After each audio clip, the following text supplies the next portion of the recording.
But don't save him. Don't save him. Do not rescue him. You do not rescue him. I don't know who needs to hear this. I know it's late, hopefully not too late to save you from trying to save somebody else who's only drowning you. But do not save him. Don't even try to. And I know that you want to, because as an empath, your heart goes out. That's how you lead. You lead out into the world with your heart, your feelings, your empathy, your ability to care, your ability to see people. Like spiritually, you able to see the state of a person, feel the state of a person. And because you have that unique ability, and you're one of the rare ones who can, you have taken on a responsibility of saving people in which it's not your job to save them. And again, like I just said, whenever you try to save a man that's supposed to be there to love you, and you reciprocate that love, but instead you try to save him, he's going to end up drowning you. Not because it's wrong to try and save somebody, but especially in a romantic capacity, in a life partnership. If you're a therapist, that's different. But if you're talking about love, relationship, that's not your role. And you trying to play somebody else's role, God's role, the therapist's role, his mama role, but that ain't your role. You can't save that man. You shouldn't try to save that man. And the reason why I say this is because, and yes, I got some messages and it just kind of troubled me. I know this is late. Appreciate y'all staying up. But fixers are the first ones to be broken. You go out here and you don't operate as a person that's deserving of a certain standard to be met in order for you to invest yourself, because you so selfless, you're going to be there for whoever, then who's going to look out for you? First, let me just tell you something. Self-awareness is critical for any empath out there.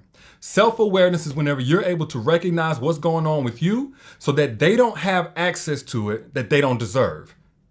So the first point of self-awareness for any empath watching this, and you've gotten hurt, or you're dealing with a guy and he's going through some stuff or whatever, and you're saving him, I'm going to tell you why. First off, look at the fact that when you needed somebody to save you, you didn't have nobody. And that's why you see him in this downward spiral, and you're reaching to him to pull him towards his potential. And it's coming from a place of remembering whenever you was crying and nobody saw you crying. Whenever you was grieving and nobody knew you were grieving because you were so functional, you had a smile on your face. Maybe you had a drug addiction. Maybe you was going through depression, anxiety, and you needed somebody. And so now you see this man and your heart just immediately opens up to him while he's in this state. Unfortunately, the dating scene is like shark-infested waters. This ain't like whenever you was a child or maybe even as an adult and you just needed somebody but you would never hurt them. There are people out here who will see you trying to help them and they do nothing but hurt you in return. Put I down in the chat if you've ever tried to help somebody, look out for somebody, love somebody, embrace somebody, encourage somebody, lift somebody up, and all they did was stab you in the back. Put I down in the chat if I'm talking to anybody. I know it's lame, but a couple of y'all, put I down in the chat if you can relate to that. You empaths got to understand something. This world ain't built like you. People ain't got the same heart as you. You out here dating with a certain level of conviction, a certain level of consciousness. Like you have a conscience. Y'all understand everybody ain't got no conscience out here? There are some people who are so wrapped up and so in bondage to whatever it is they had going on before you came along. They don't have a conscience anymore. That's hard. That's hard to accept. But rejecting that leaves you vulnerable to trauma over and over again. Another aspect of you that's leaving you vulnerable to getting hurt by these people is that you try to love that man in ways he told you he was never loved. And you remember how that felt. Oh, I ain't never have nobody come through for me when I needed them. Ain't nobody ever loved me. Nobody ever really cared about. They just wanted to use me. And you can relate to that on some level, whatever way. And now that was his leverage. I'm giving y'all the internal narratives to identify so that you can be especially guarded in that way, just in that way, to protect yourself. Not overly guarded, but protective of your heart. When you have a bigger heart, there's more of it to break. It takes longer to put back together. It takes more therapy. It takes more time alone. And you don't have but so many spans of years to keep on healing from the same type of hurt and trauma and heartbreak and betrayal. At some point, you got to start putting up some new defenses, and not in a way that keeps the good men out, but that qualifies those men who present themselves as good to know whether or not they're legitimately who they say they are. And one of the first ways to do that is to identify what is it in you that's connecting with what he's presenting you. Because he's got that same narrative and that same story, but it comes with a lot of other malicious intent. It comes with other ways to attack you and break you down and use you. I don't know who this message is for, but don't save that man. You're there for love, not for rescue. Another reason why you may be trying to save him is because he told you that you supporting him in ways everybody else rejected it and abandoned him and counted him out. And you know how that feels too. You know how it feels not to have anybody believe in you. As an empath, you remember that. That's the thing. People think empaths are just softies. No, empaths are people who can vividly access when they were vulnerable, when they were hurt, in the time they were helpless. And now that they've gotten back on their feet, they're looking out for everybody else that they can relate to. They're gonna create one less person who needs somebody but ain't got nobody every time that they see one. Again, that's not bad. But when you're on when you're dealing in relationship, you got to be real about what's out here. You got to be honest with yourself about what's out here. Dudes will play that whole, oh, nobody supported me or whatever, just to use you for a place to stay. Just to use you for your money. Now you done got yourself up, picked yourself up from a place where you didn't have nobody supporting you. You done came up and all this other stuff. And now you got somebody ready to just siphon out all of your grace, all of your blessings. He may be meeting his karma from some other decisions you ain't had nothing to do with before he even met you. And you over here blocking the consequences that's supposed to be coming his way. Therefore, blocking his ability to develop the right conviction in order to be healthy enough for a relationship. Another reason why you may be trying to save that man is because you invested into him in all the ways he told you everybody else just used him up, dumped him and discarded him whenever they were done. So now you feel indebted to continue pouring into this man, so you're not one more person he looks at and says, like, you don't want to deal with that guilty conscience. And I'm telling you now, release yourself from any guilty conscience. It is not your job to save. First, let me just give you 2 reasons why you should never ever save a man. First off, his job as a man is to bring you to your most feminine state. That's a man's job. That's in relationship, that's what we're supposed to do. Bring a woman to her most feminine state. That means ensuring her safety and security. That means easing stress in her life. This isn't about using a man and taking advantage of him, but him allowing himself to be useful. That's our design. That's literally our design. In a romantic relationship, in a partnership. Now, if he goes to therapy, yeah, that's where she's supposed to save him. You know what I'm saying? She got all the tools, all that stuff. She's protected. That's not supposed to be a two-way street. Well, it is, but he pays, and that's the two-way street. But when you talk about putting your heart out there, no.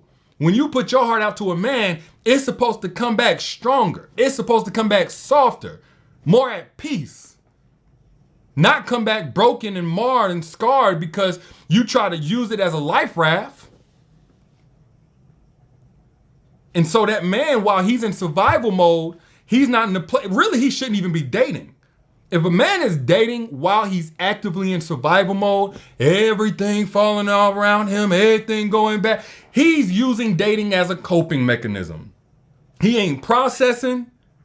He's not tapping into his ability to overcome and be resilient.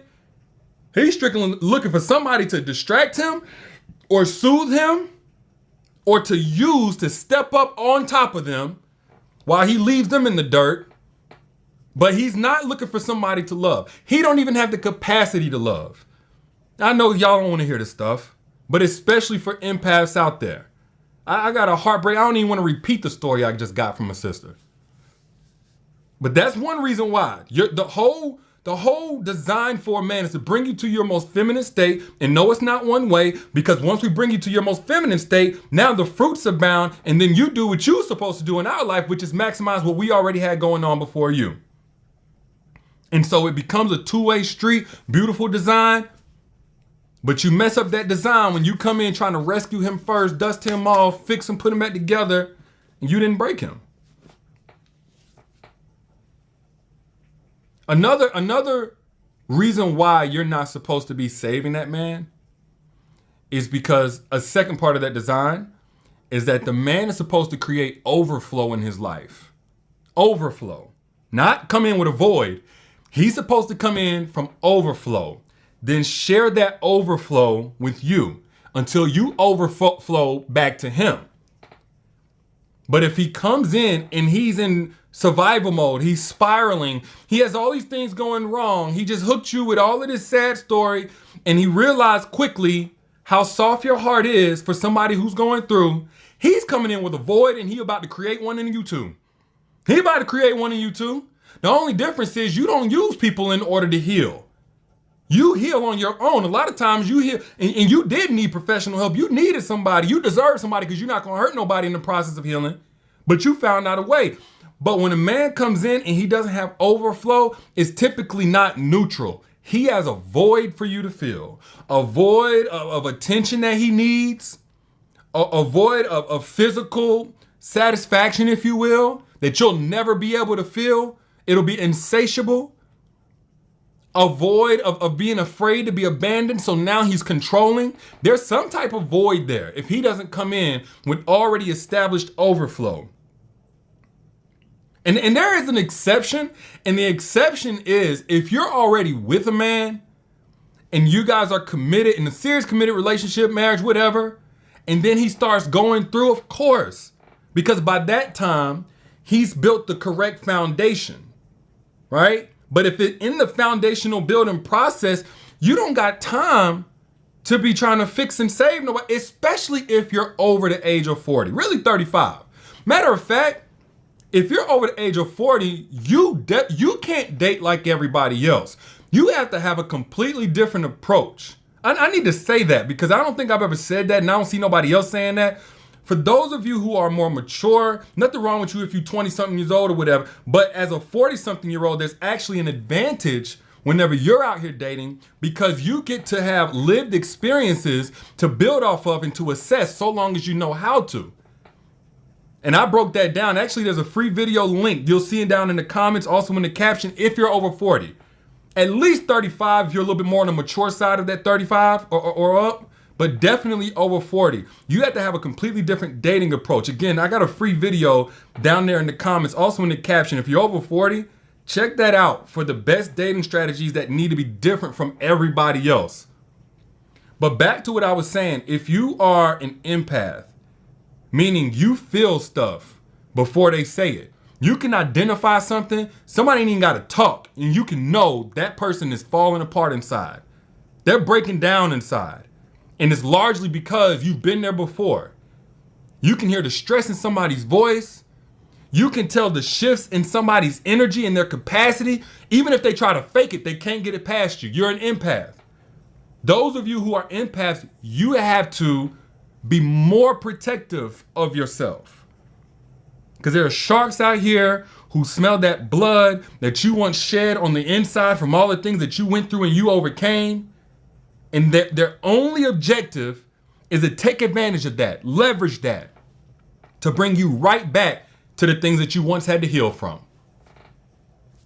But those are just my thoughts. I'm your internet brother trying to look out per usual. If you got something of value from this, put your money away. All I need you to do is pay it forward. Somebody else on your timeline so they can also be blessed the same way that you got blessed. And again, if you're over the age of 40, this is the first time I've made this available, by the way. Click the link that you see pinned down in the comments, also in the caption when you back out. Get access to that free video. It's about 6 minutes where I break down the dating strategy you need to keep your time from being wasted. You're in a completely different space in life. You can't date like everybody else.